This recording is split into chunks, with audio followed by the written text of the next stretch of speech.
Во денешниот дневник на ТВМ ќе гледате: усогласување на платите во основното и средното образование од наесен.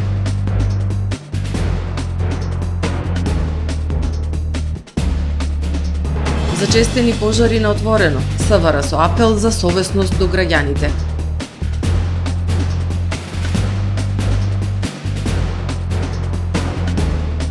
Сдруженијето на пчелари од Охрид одбележува 50 годишен јубилеј.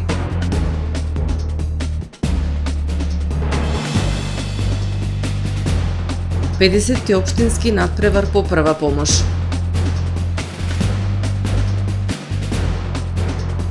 Петчлена бугарска криминална банда осудена за финансиска измама во Англија. За најавените и останатите содржини во дневникот ќе ви информираме по временската прогноза. Останете со нас.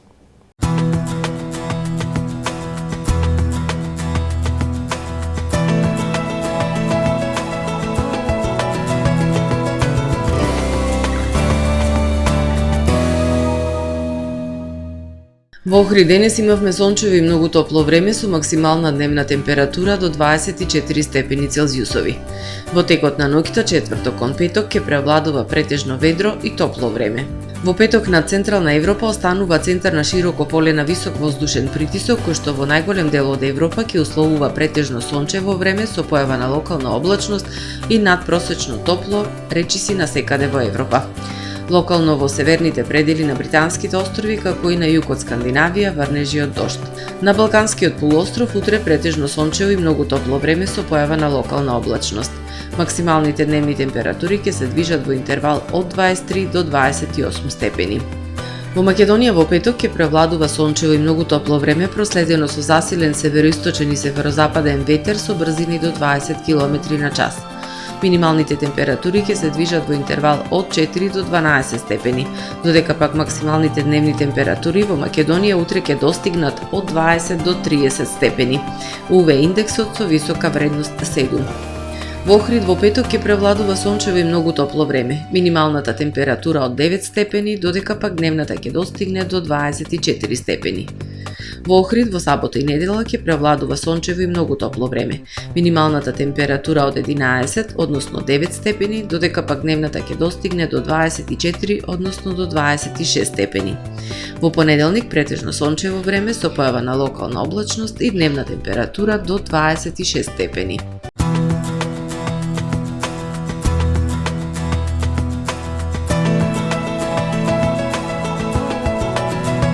Гледавте Метео на ТВМ во соработка со Трпе Инвест.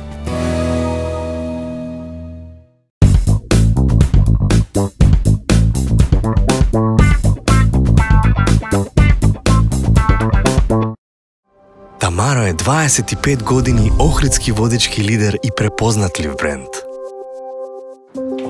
Обуките од менаџерскиот тим се доказ за максимална посветеност кон вработените. Тамаро Холдингот се грижи за организацијата и на време од пренесените информации кои отсликуваат тимската работа. Секој успех на вработениот е успех и на компанијата. Маркетите располагаат со производи со висок квалитет од секакви брендови по одлични цени. Вкусните печива од Анабела пекарата се веќе омилен појадок на многу потрошувачи во Охрид. Анабела кујната услужува голем број на потрошувачи и компании.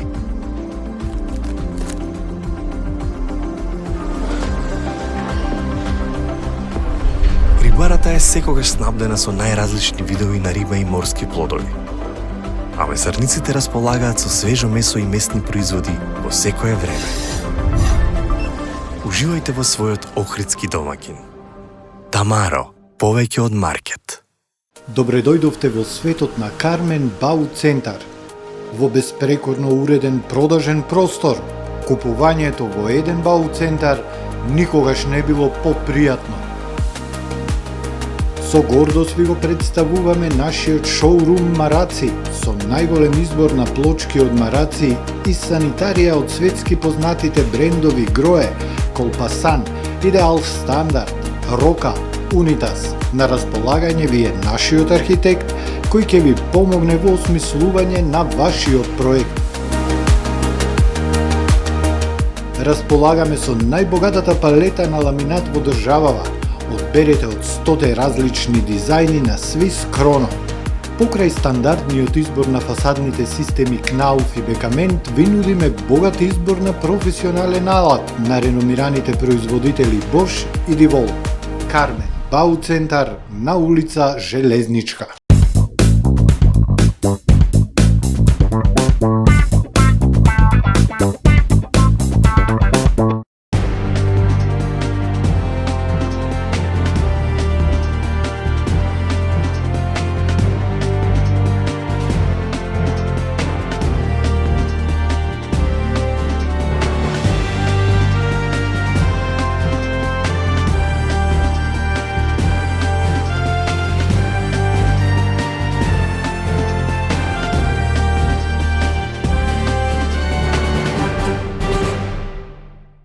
Добар ден. Прво издание на Дневникот на ТВМ.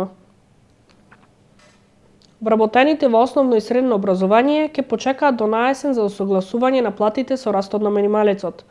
Од Синдикатот за образование, наука и култура најавуваат продолжување на преговорите за склучување нови колективни договори и утврдување нови коефициенти за сложеност на работно место.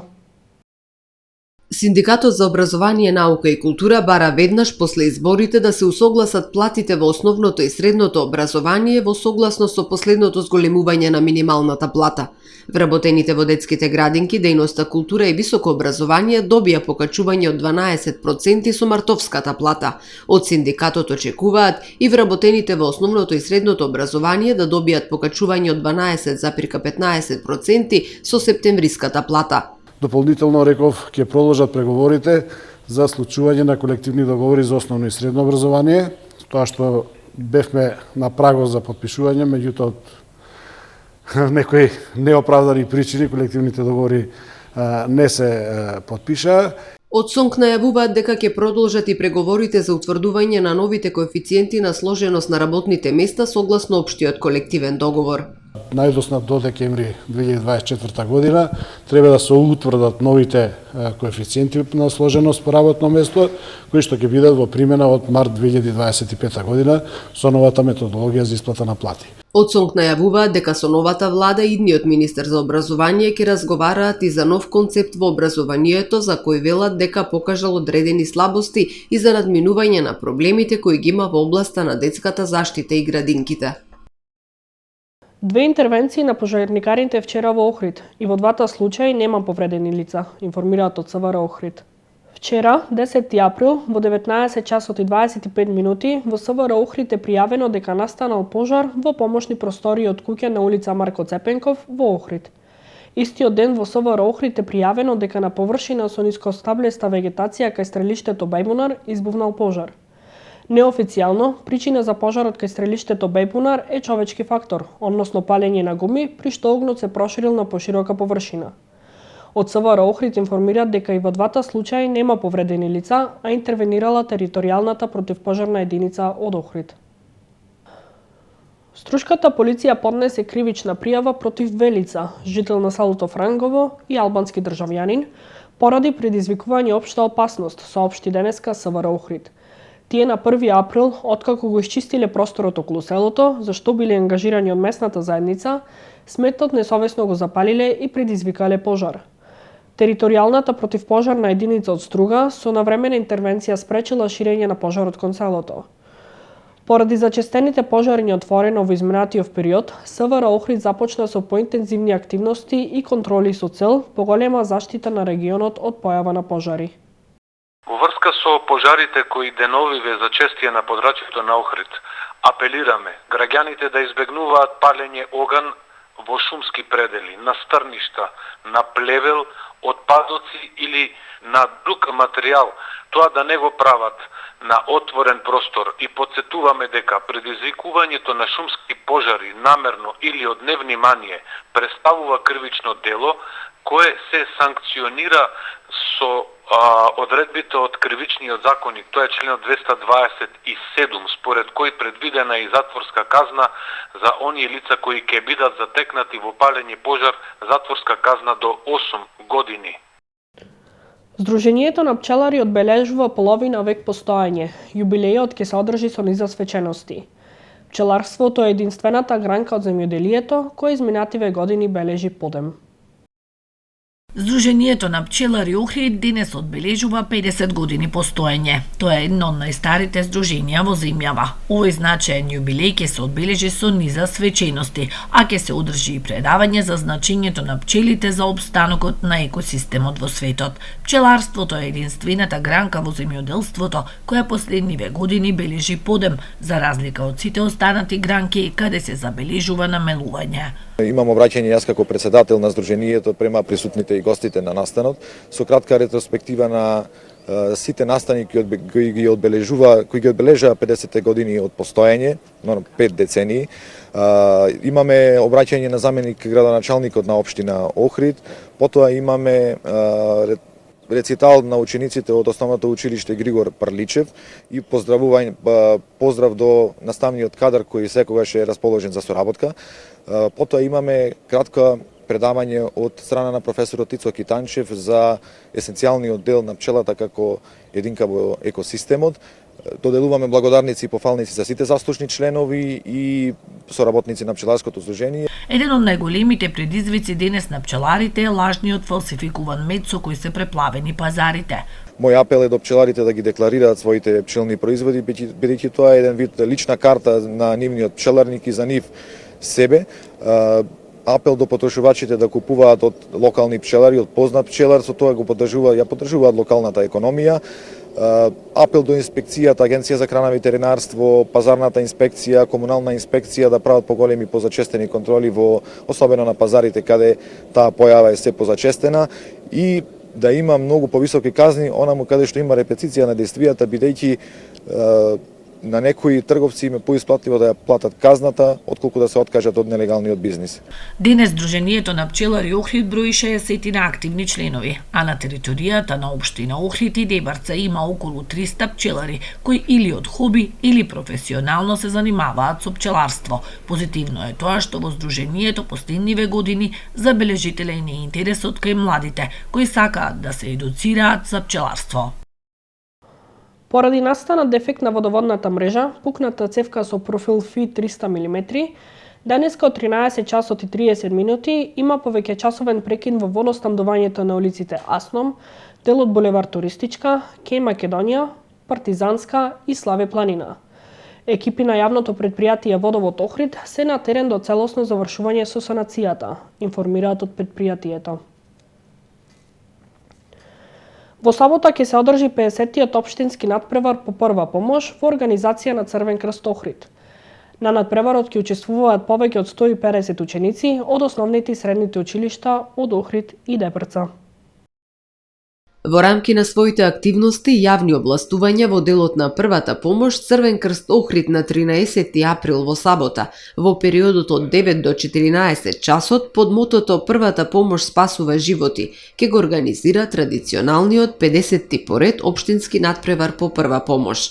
На надпреварот стекнатите знаења и техники за укажување на прва помош ќе ги покажат повеќе од 150 ученици надпреварувачи од основните и средните училишта од Охрид и Дебрца, организирани во екипи во категорија подмладок и категорија младина.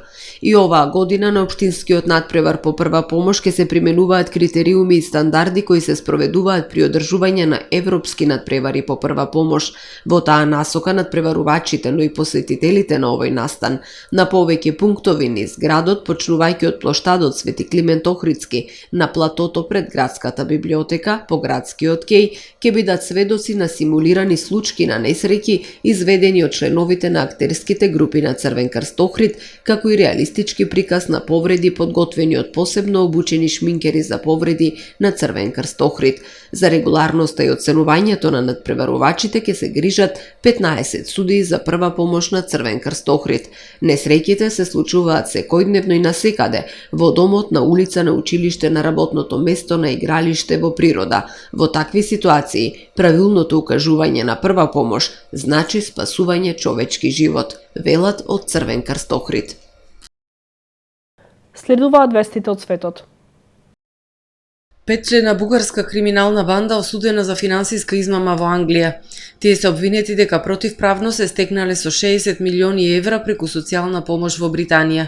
Во период од 4,5 години група од 3 жени и 2 мажи поднеле илјадници лажни барања преку универзалниот кредитен систем, институција која врши месечни исплати на невработени, користејќи лажни идентитети на различни луѓе. Сите обвинети пред лондонскиот суд се изјасниле за виновни за измама, а според BBC признали дека сториле кривично дело перење пари. Најголемата финансиска измама во Англија и Велс, како што велат од кралското обвинителство, била подкрепена со низа фалсификувани документи, вклучувајќи фиктивни договори за закуп, фалсификувани ливчиња и фалсификувани писма од сопственици, работодавци и општи лекари. Петмината бугарски државјани треба да се појават на суд на 28 мај за да им биде изречена казна. 17 лица загинале, а 16 се повредени кога автобус со муслимански верници паднал во провалија на југозападот на Пакистан. Портпаролот на покрајината Балуџистан изјавил дека несреќата се случила кога верниците се упатиле на едно свето место како би го одбележале Рамазанскиот бајрам. Возачот изгубил контрола над автобусот и паднал во провалија на само 25 километри пред крајната дестинација. 15 од повредените биле во критична состојба. Во автобусот во моментот на несреќата имало 33 лица, вклучувајќи го и возачот, информира Associated Press. Причините за несреќата доправа ќе се истражуваат. Европскиот суд за човекови права, составен од суди од 46 земји членки на Советот на Европа, ја прогласи заштитата на граѓаните од климатските промени за човеково право. Оваа одлука значи дека 46 влади на земји од Европа, со речиси 700 милиони жители, ќе мора да се пресметаат со тужбите од граѓаните во случај на неактивност во врска со глобалното затоплување на земјата. Судот со седиште во Страсбур донесе историска одлука со која прифати тужбата на неколку жени против Швајцарија, бидејќи не ги заштитила од климатските опасности. Судот ја образложил одлуката со правото на секое човечко суштество на заштита од климатски катастрофи, кој според пресудата се заснова на човековото право на живот, приватност и семејство. Европскиот суд за човекови права пресудил во корист на швајцарските тужителки, но ја отфрлил тужбата на португалските активисти кои се обиделе да тужат повеќе од 30 земји одеднаш заради нивната пасивност во прашањето за климатските промени. Полицијата во Турција запленила 608 килограми кокаин во течен облик и 830 килограми хемиски супстанции кои се користат за производство на кокаин.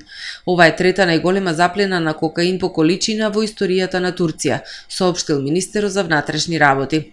Заплената била извршена во 3 координирани полициски акции во 3 турски провинции. Приведени биле 4 странски државјани, членови на криминалната група, заедно со 9 турски државјани. Криминалната група ги користела лозијата во Анталија и Текирдак за складирање на хемикалиите и преработка на кокаинот, кој пред службените лица бил представуван како ѓубриво. Меѓународните групи за пратење на организиран криминал тврдат дека Турција станала главен транзитен центар за шверц на кокаин кој доаѓа од Јужна Америка во Европа, откако полициските контроли на пристаништата како што е Ротердам во Холандија станале построги. Тука е крајот на првиот дневник на ТВМ. Ви благодарам за вниманието со кое не следевте. Пријатно!